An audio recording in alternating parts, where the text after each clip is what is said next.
Good morning. Welcome to the program, 19th day of February 2024. This is Good Morning Kenya. Welcome to the program. It's a beautiful Monday. How was your weekend? What were you up to?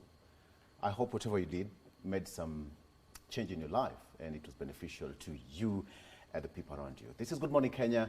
We are up and early. A lot is lined up for you in this particular program. Later on, I'll be taking a look at what's happening in the world of politics. Raila to the AU, right? The cabinet is meeting in Naivasha.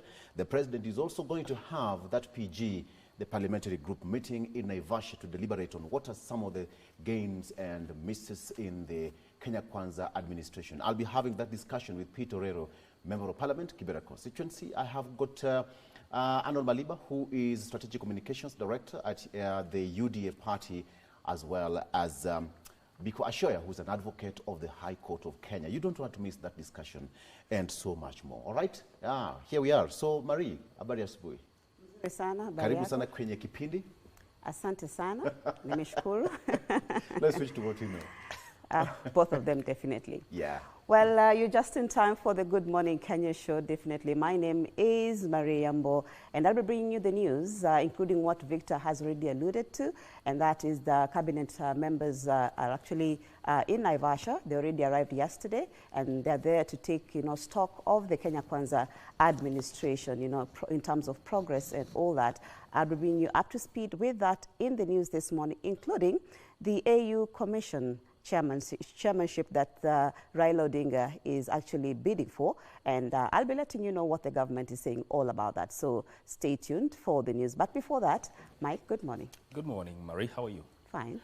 Welcome to the program. My name is Mike Migwi, and later on in the program we'll be having a conversation that will center on digital currency risks and regulations in Kenya. Adedeji Owonibi, who is a blockchain forensic investigator and senior partner at A&D Forensics, will be joining me in studio for that conversation, together with who is also a cryptocurrency investigator and compliance specialist at A&D Forensics. You want to tune in to that conversation. Also, I'll be talking to one Dr. Ivan Yendo Ilunga, who is an assistant professor of political science at international relations at Salve Regina University in the United States. And the topic will be peace and conflict resolution. We'll be looking into that later on in the program. In the meantime, Marie, take it away with the news. Indeed. It's time for the news, where cabinet members and senior government officials have arrived in Naivasha ahead of the start of a 4-day retreat by the executive. This is the second retreat since the Kenya Kwanza government assumed office. The meeting is aimed at taking stock of progress made in implementing government policies. Joseph Wakungo with the details of the meeting agenda that also will be attended by Kenya Kwanza allied legislators. For the next 4 days, the executive arm of government top bosses will be in Naivasha to sieve through activities by respective ministries and assess the implementation of projects 17 months after taking oath of office. Members of the executive arm of the government have already begun to arrive in Naivasha ahead of the start of the meeting on Monday. According to government spokesperson Isaac Mwaura, in addition to reviewing activities of 2023 and lesson learned, the meeting will prioritize projects for implementation in the year 2024. In particular, the government shall be reviewing the GOK Lab report based on the 15 key parameters that were deployed to assess government performance across the 23 ministries, 51 state departments, and 348 semi-autonomous government agencies, SAGA. Also in the itinerary is a meeting between the executive and Kenya Kwanza allied legislative. The meeting with legislator will likely focus on various legislative agendas, with emphasis on the affordable housing bill to give legal backing for the implementation of the affordable housing project that remains a key priority area for the government. Tunaenda katika muhula watatu huu ambao tunaweza kushughulikia sana katika awamu ya kwanza ya Mheshimiwa William Ruto, na hususan tunaangalia tutakuwaje na wakati huu ambapo tupo na yale maono ambayo lazima yafikiwe kule bungeni. The retreat comes in the wake of Kenya's bid for the AU Commission chairperson seat, which opposition leader Raila Odinga has since expressed his interest. There comes a time when we have to be patriotic and in the spirit of nationhood, advance the gains that we have made at the international level. And whilst we may have political differences here in Kenya, that cannot be questioned in terms of the capacity to deliver for the Honorable Raila Odinga, the former Prime Minister of the Republic of Kenya.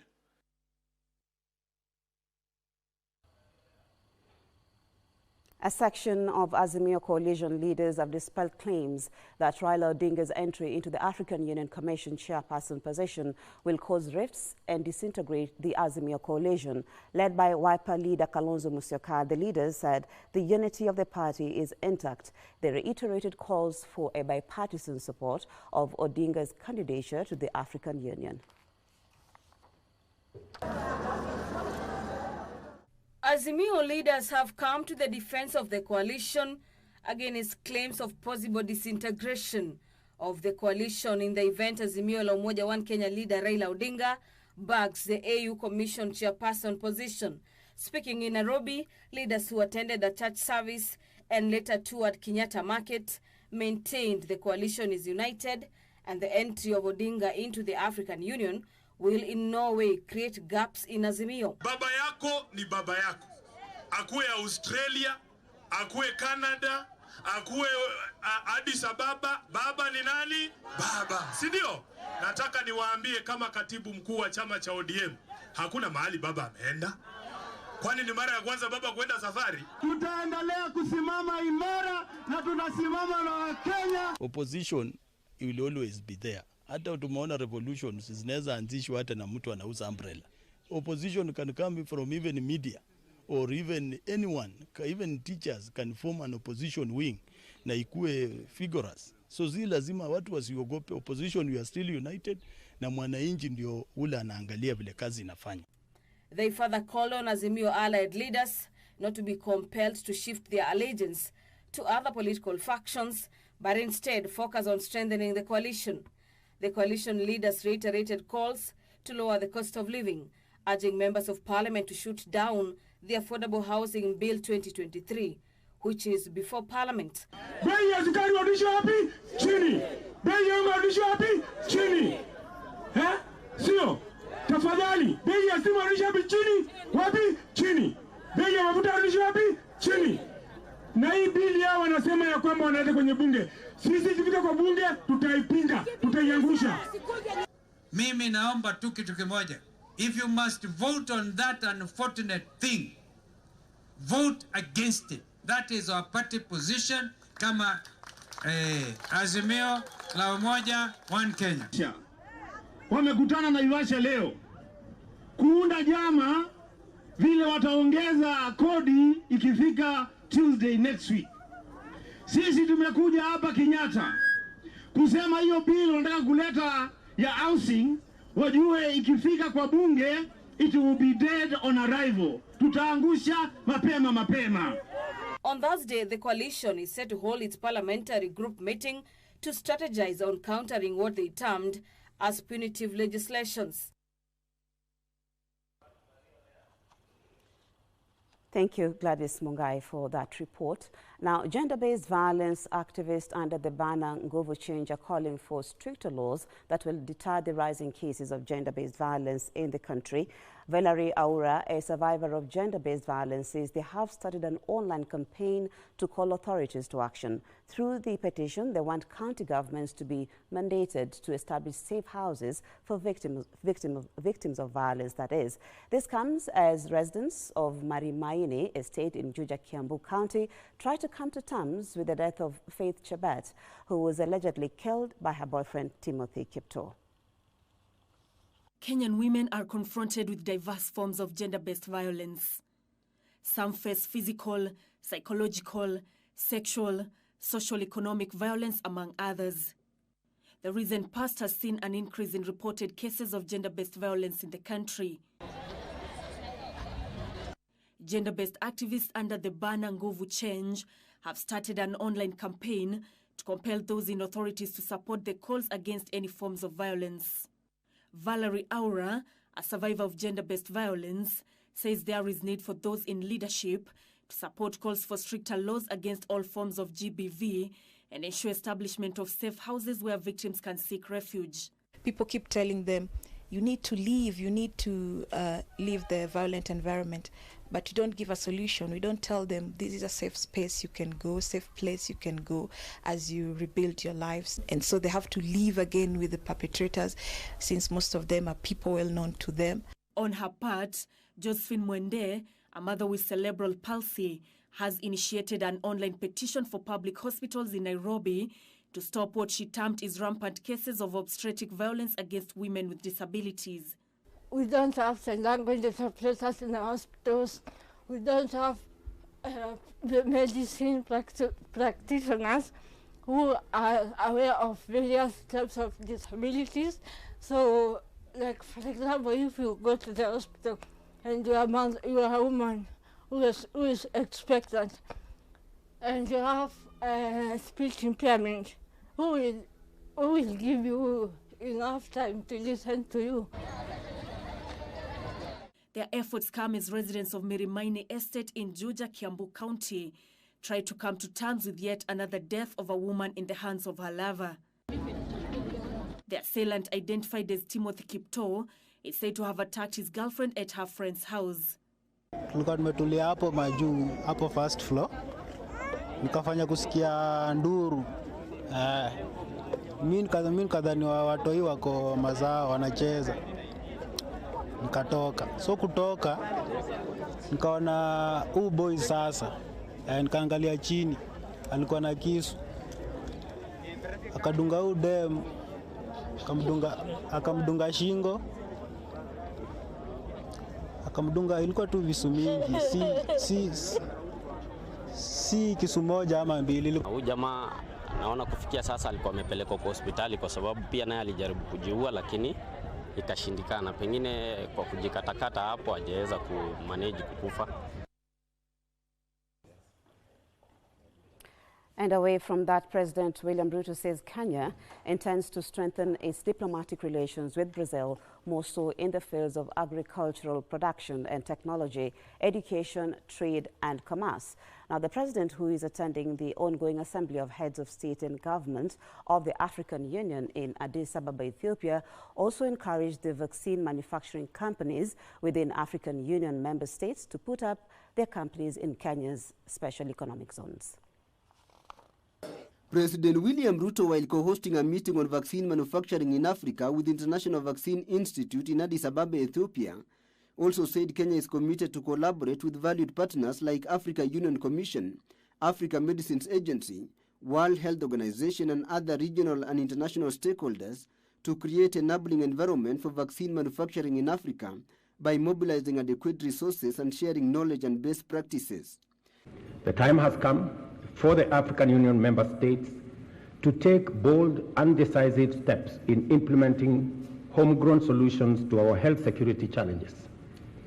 As regards vaccines, we must build a holistic ecosystem incorporating the entire value chain all the way from research and development to clinical trials, local production, as well as efficient distribution and delivery.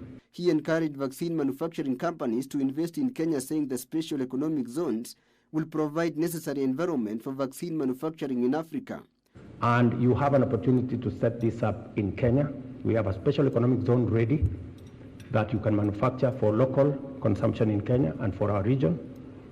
Again, realizing the importance of us building the capabilities and the necessary environment for us to produce pharmaceutical products locally. The president also met President Luiz Inácio Lula da Silva of Brazil and said the two countries will strengthen their diplomatic ties and target to set up a joint ministerial committee. The head of state also unveiled the statue in honor of former Tanzanian President the late Julius Nyerere at the African Union Commission in Addis Ababa, Ethiopia.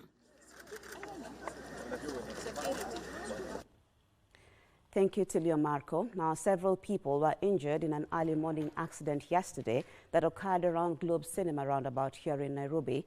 The bus traveling from Uthiru to the Nairobi CBD reportedly collided with two vehicles along the route. Reports indicate that the accident was as a result of reckless driving. Now, the victims were swiftly taken to the Kenyatta National Hospital and Bagathi Hospital for urgent medical attention. Both the driver and the conductor of the bus remain at large with no arrests so far.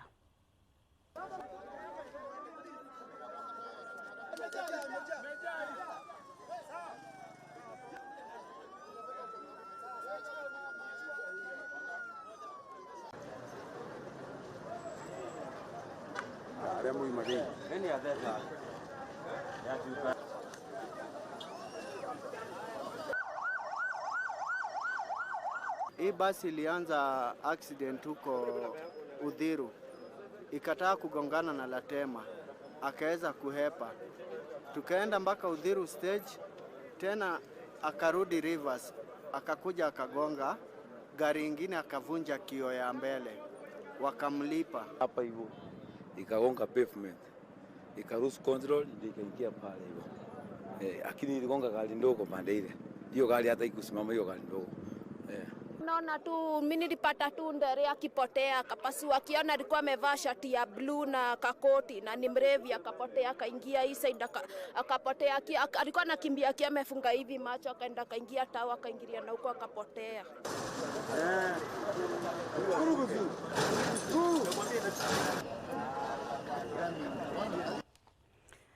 Moving on, a war of words erupted at a funeral service in Lubao, Kakamega County, as Kakamega Governor, that is Fernandez Barasa, and Senator Boni Khalwale locked horns over the management of the county. This comes as trouble is brewing in Trans Nzoia County, with the Governor, George Natembeya, being accused of frustrating efforts by county assembly members to oversight county operations. Here are the details of the continued political drumbeats. Kakamega Governor Fernandez Barasa and his Senator Boni Khalwale are at odds for the umpteenth time. The two exchanged bitter words at a funeral in Lubao, Kakamega County, of a service delivery to the residents. I don't need any lecture from Khalwale kufanya. Wewe kazi yako ni kwenda kuleta pesa so that you give us the money. Last year, when you were in Senate, wewe ulikuwa mstari wa mbele kukashifu Oparanya for misuse of funds in Kakamega County. Babu, mimi naelewa the meaning of devolution. Na hiyo pesa nikileta hapa, niko na jukumu ya pili. Niko na jukumu ya kukuuliza hiyo pesa unatumia namna gani. That is the constitution of Kenya.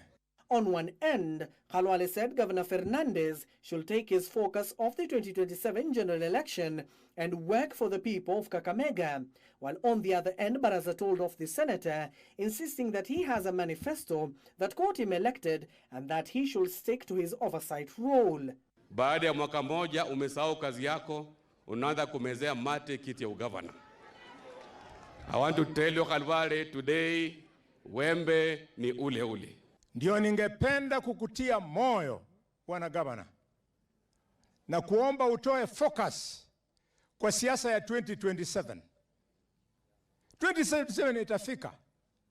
Utakuwa na mpinzani, awe Ross, awe Perpetua, awe Amwaka, awe Elsie, awe Dr. Boni Khalwale, utakuwa na mpinzani. Meanwhile, Trans Nzoia Governor George Natembeya has been called out for allegedly frustrating oversight on funds allocated to the county by those mandated by the Constitution. Lakini shida yangu ile imekuwa Trans Nzoia hii. Nikisema ukweli, huyu senator hataki tufanye kazi. Sasa, nyinyi mlinichagua niwaletee pesa hapa Trans Nzoia. Mimi nimeleta pesa bila kuchelewa. Sasa nikiuliza hiyo pesa imeenda wapi? Mimi nakuwa mbaya ama mimi ni mkabila? Si lazima niulize. Trans Nzoia Senator Alan Chesang was speaking during the burial of the Deputy Governor Philomena Bine's father in Trans Nzoia County. Abdiaziz Hashim reporting there.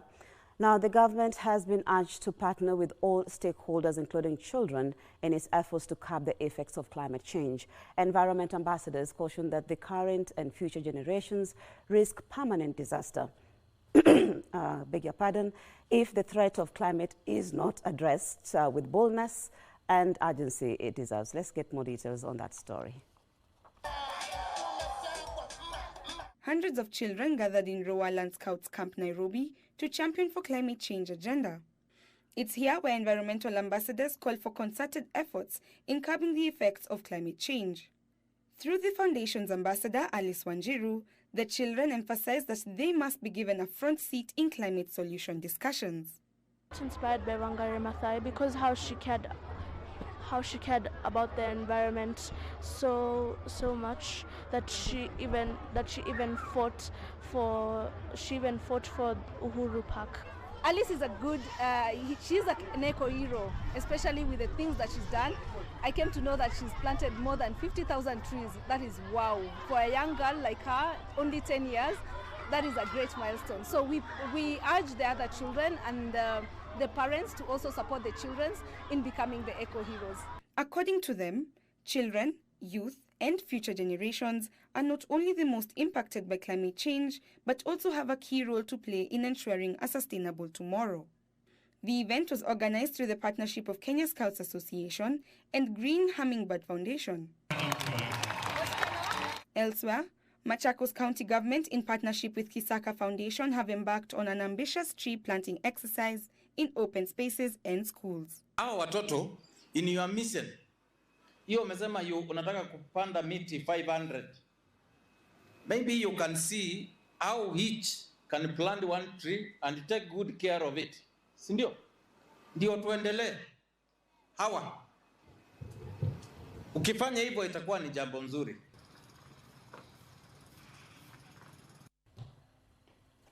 Let's look at sports now, where former FKF Premier League champions Tusker FC has moved up to the third position in the league standing after beating KCB 2-0 in a league match played at the Kenyatta Stadium in Machakos. Chris Erambo netted the first goal in the 67th minute. Then John Njoguna added the second goal in the 80th minute. In other matches, Sofapaka shared spoils with Muhoroni Youth after the two teams played to a 2-all draw at the Kenyatta Stadium in Machakos. Kariobangi Sharks played to a 1-all draw against Talanta FC at the Police Sacco Stadium in Nairobi. Kakamega Homeboys were held to a barren draw at the Buhungu Stadium backyard by visitors AFC Leopards. Gor Mahia tops the league standings with 47 points, 8 ahead of second place Postal Rangers. Tusker FC is third with 37 points.